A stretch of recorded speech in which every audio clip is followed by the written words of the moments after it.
It is a commonly held belief that Nazi Germany was something that it wasn't. In other words, that its war machine, a supposedly otherworldly one, was flawless. Its state apparatus, ultra efficient. And what gives? Well, this is a misconception that originated from state propaganda. In reality, the Germans faced many problems before and during the advent of the war, though generally overlooked due to how successful they were in the beginning. So, what are some of the things that hindered Nazi Germany in the first 2 years of the war? Let's take a look. The first thing is the motorization rate. Cars were a luxury, one that not all German families enjoyed. Indeed, despite the Autobahn construction program, in 1935 there was only one vehicle for every 65 persons, and 4 years on, one for every 47. Comparing these figures to Britain's, there was one car for every 23 persons, and by the outbreak of the war, about one for every 14. France was the leading user of motor vehicles in Europe, with one vehicle for every 19 persons in 1935. In Canada, the ratio was of 1 for every 9 persons, 5 in the US, and a staggering figure of 1 for every 104 people in Italy. Ironically, Germany and Italy alike were home to some of the best known automotive industries in the world, including Audi, Maserati, and Alfa Romeo. The two nations, too, had established a name for themselves in the Grand Prix, but this was only reflective of what an elite sport it was. It didn't reflect the reality of neither the German or Italian societies.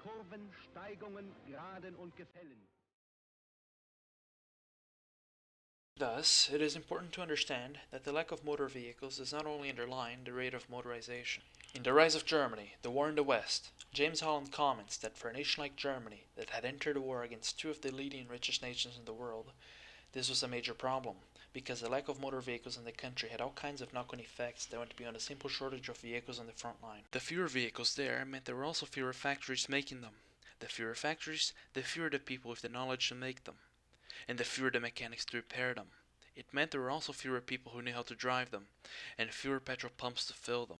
As mentioned before, the impression that German society was highly motorized was a product of Nazi propaganda, which aimed to show the world the wonders of National Socialism. Germans had very few cars, and most of the military traffic traveled by rail. The autobahns were rather pointless for the time, and were opened with the intention of making Germany appear modern and forward-thinking, which can be argued to have been the case in a lot of ways, but that is a discussion that doesn't pertain to this video. The army being fully motorized was nothing more than cock and bull story too. As a matter of fact, only 15 divisions out of the 54 that invaded Poland in September of 1939 were mechanized in any way, with the rest dependent either on their great number of horses or their own feet. The army entered the war with over 500,000 horses. Film crews were careful to focus on the units that had trucks and tanks at their disposal though. Whenever things started to go wrong, they simply stopped rolling the cameras. But it wasn't only the outside world that thought of the German army as a modern, mechanized force. Many, if not most Germans, likely believed it too. Siegfried Nappe was one of them, a 19-year-old inspired by the epic tales of his father, a naval gunnery officer who had fought in the Great War. He joined an artillery regiment in 1936, dreaming of becoming part of an elite unit of self-propelled guns. This was because he had read much in the newspapers and magazines about the new artillery guns entering service with the military. In the following morning after he enlisted, he and the other new recruits, however, were taken straight to the stables, each man given a horse stall to clean. In his book, Soldat, Reflections of a German Soldier, he remarked, "I still could not believe. I was actually in the horse-drawn artillery. It all seemed so backward in this modern age." And this takes me back to a point I had already mentioned, the German automotive industry. The economic growth after the end of the Depression led to an increase in the demand for motor vehicles in the country, leading to energetic competition between different manufacturers that produced their own types of trucks, cars, et al. This was because the German automotive industry was composed of several individual companies, the government quickly realizing that such large variety of production lines would impact production when war broke out. Colonel Adolf von Schell, plenipotentiary for motor vehicles under General Georg Thomas, head of the War Economics and Armaments Office of the OKW, the High Command of the Wehrmacht, was ordered to come up with a plan that would limit this unnecessary level of competition in November of 1938. To give an idea, there were over 131 different models of trucks and 1,367 different types of trailers, all of which required different parts, instruction booklets, and tools. Von Schell's plan demanded companies to reduce the number of truck models from 131 to 19, with 4 base types supposed to be produced: 1.5 tons, 3 tons, 4.5 tons, and 6.5 tons, with each manufacturer allotted a maximum of 2 models. Car models went from 52 to 30. This plan, which became known as the Shell Plan, was presented in March of 1939 and was to become effective on January 1st of 1940, giving enough time for the industry to reorganize production lines. Unfortunately for von Schell, the plan wasn't very successful. The production of motorbikes and cars was heavily limited by the production of lorries, which was fairly complicated as the models produced by each individual company conflicted with one another due to different designs. Some of the manufacturers favored the production of armored vehicles. Orders were cancelled and production lines discontinued. Even before the plan became effective, the Nazi Party, including Hitler and Goering, was increasingly bent on the mechanization of the army, demanding more and more of it while they reduced the quota of iron available to the industry, which Germany already had little of. Von Schell also came up with a plan to improve the maintenance and reliability of motor vehicles, the Home Motor Pool Organization, which specified that repair shops and garages would be under the Wehrmacht's control, although independent and still in private hands. This meant that the military would take precedence over civilians, and that there would be a pooling of resources. It also authorized the military to appropriate about 50% of all civilian trucks on the basis that it wouldn't cripple the economy. Adding to that, a good deal of civilian cars were confiscated and pressed into military service by Wehrmacht and SS alike. Von Schell realized that only a motorized economy could produce motorized armed forces, calculating that a fully mechanized military force could be 80% more efficient in terms of logistics and material. But different from American industry, which made American society the most motorized in the world, the German automotive industry saw no mass production, coordination, or proper effort. Yet another pressing problem was the food supply, which has always been persistent during wars.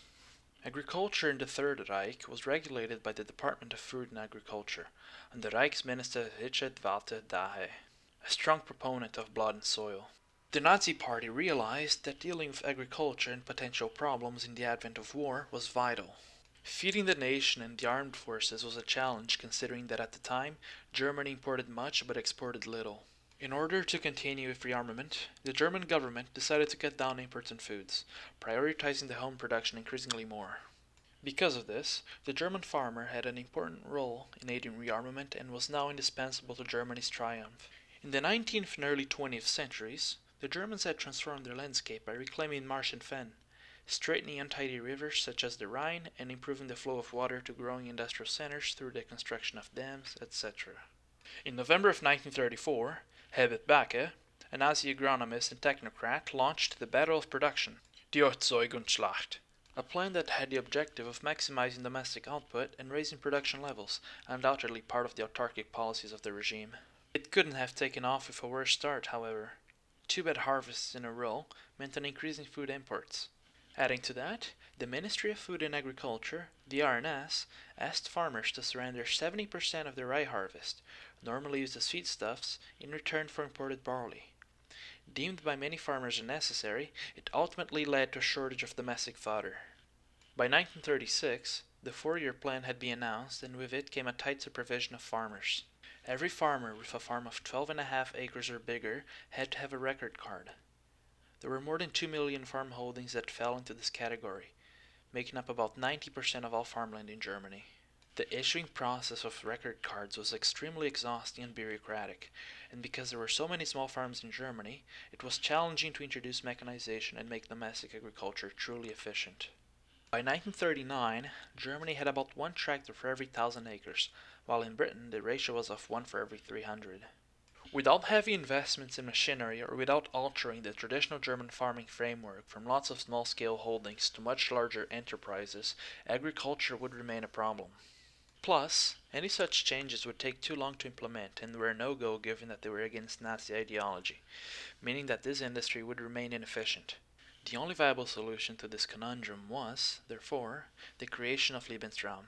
After all, not only was production at an all-time low, but rural Germany had lost about 1 million acres due to the construction of the Siegfried Line along the western border. Further land was lost due to the construction of the autobahns. By 1939, there were 3,500 kilometers of autobahns, most of which cut right through farmland. And even more farmland was taken away by state requisition for military and industrial purposes. The RNS managed to, however, improve production by regulating fertilizer prices and making them cheaper. Over the course of 6 years, from 1933 to 39, fertilizer use rose by a third. Notwithstanding, Daha realized that the provision of food was the most urgent problem Germany was to face in case of war. Things weren't so different in France and Britain, though. Like the German farmer, the French farmer also inherited a tradition deeply rooted in the French peasantry. Farms were a familial affair that neither embraced mechanization nor government subsidies. Prices dropped with the Depression, and many farmers thought that their way of life was in decline. In Britain, food production was an equally pressing problem as more than 70% of all foods were imported, both for animal and human consumption. Britain had abandoned the countryside with the advent of the industry, and increasing home production of food was a challenge to British farmers. According to Arthur A. G. George Street, an English farmer from Wiltshire, so once again in a time of national danger, our industry of farming is to be transformed from Cinderella, not into Fairy Queen, but into Britain's fourth line of defense. After all, what is the good of starving to death in an air raid shelter? Better to die outside with a full belly. The reason agriculture in Britain was vanishing was because of their own free trade policies established more than half a century before, which flooded the British market with cheaper foods from all across the empire. It seemed that European agriculture was in terminal decline.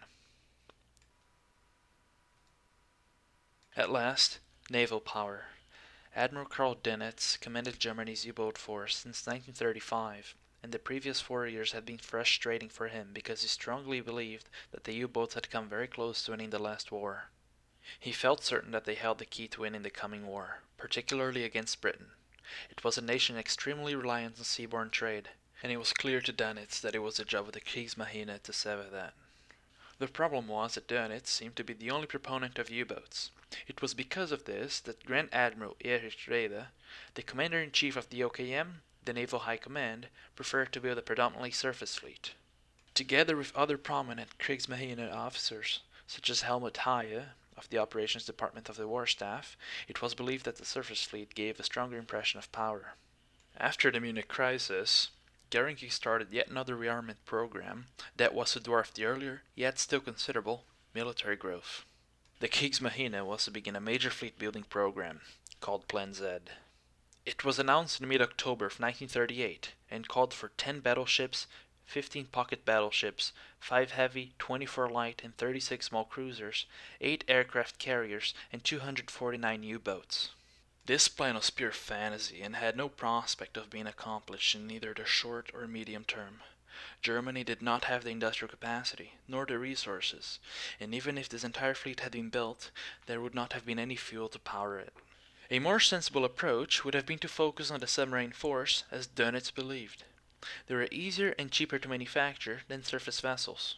Dönitz made it clear to Hitler that he needed at least 100 operational submarines by the outbreak of the war in order to do substantial damage to Allied shipping, which Hitler immediately agreed to when war was declared. Dönitz nonetheless noted, "Seldom indeed has any branch of the armed forces of any country gone to war so poorly equipped." On the other side of the English Channel was the Royal Navy. It was the world's largest and was Britain's leading force for a reason. It was aware of the battleships and cruisers entering service in the Kriegsmarine, and its response was of having an even greater force to check any chances of German naval superiority. Obviously, that wasn't the only reason. Britain was an island nation, leader of the largest empire the world had ever seen, one where the sun never set. This vast global reach linked sea lanes that called for protection. Such gargantuan navy was thus necessary not only to protect the overseas territories, but the empire's trade. Britain was in control of 33% of the global merchant shipping, having access to about 50% of the rest of the world's merchant navies, such as those of Norway, Greece, the Netherlands, etc. Yet, this was not all of it. In the shipyards from Glasgow to Tyneside, there were being built many more warships as Britain entered the war. 19 more cruisers, 52 destroyers, 6 battleships, 6 aircraft carriers, and 11 more submarines, to list just a few of this building program. During the interwar years, Britain had outbuilt all the other navies of the world in almost everything but submarines. Only the US had a comparable naval force. Going further southeast was the Regia Marine. It was Italy's most up-to-date branch of its armed forces, with the most submarines in the world, 106. 4 battleships, but no aircraft carriers. Regardless, France and Britain could easily keep the Mediterranean fleet in the Mediterranean in the event of a war. with the Royal Navy maintaining a stronger presence in Scapa Flow to blockade the Kriegsmarine in the North Sea. And here's a table comparing the major European navies.